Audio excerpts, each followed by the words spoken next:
everybody, it's Roy from A&S Gear. We're going to look at a barrel accessory today. So this, we're going to look at the CP hand shrouds today.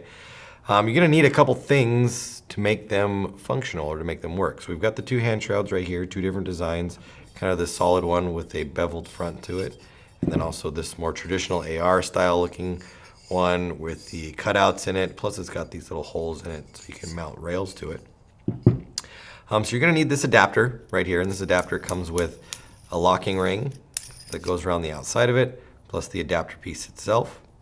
And you will need one of the CP tactical barrels. So right here I have, I think this is the 16-inch, yes, 16-inch tactical barrel. This one fits model 98. It's a 685 bore, but it has two things which make it work with these pieces.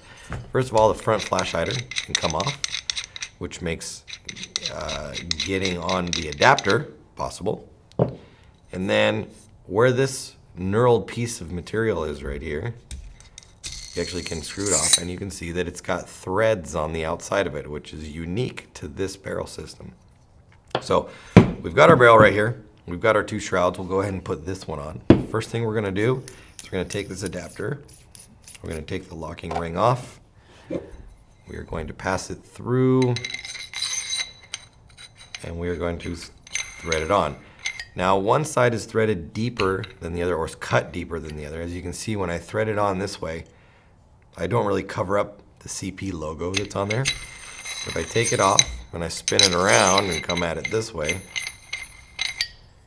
I'm covering the entire logo. So really, the direction that this is going to go on is going to depend on how this barrel threads onto your gun.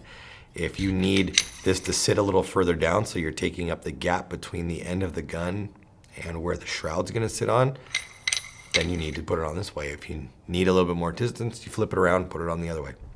It's up to you. But we'll leave it on this way, seeing as though we've already got it on there. So we're going to tighten that down so that it doesn't want to move. We're going to take our shroud, slide it through there, put this on here, start threading that together. And then depending on where you want this to sit, you can take this locking ring and put it on. If you want it to be right about here, lock it down. Now you're where you want it to be. Oops, wrong side. And it goes on there like that. If you want this to sit back a little bit further, we can loosen this up, bring the ring back, and then we can thread this further in.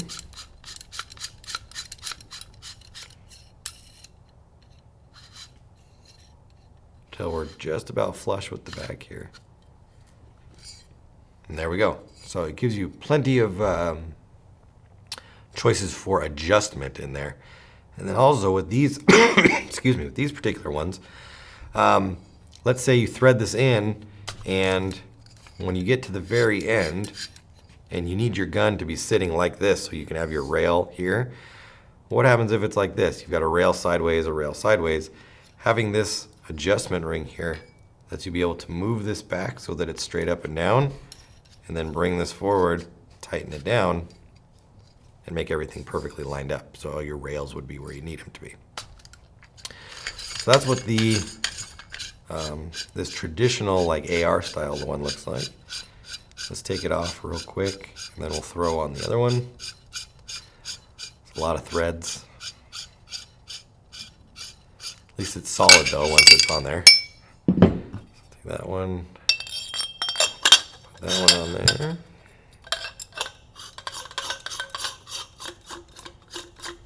I won't thread this one all the way down.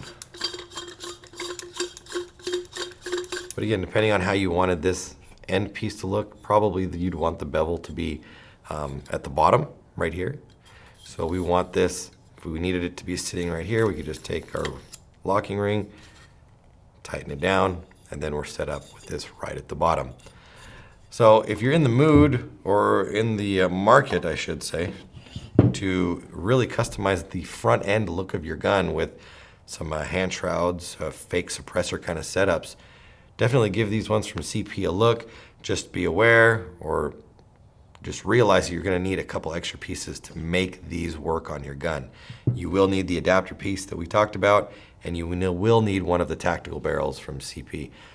But if you have those already, this will make it easy. If you don't have them, make sure you pick them up so that the system can work for you. So check them out. CP hand shrouds, available through the website. Order yours now through ansgear.com.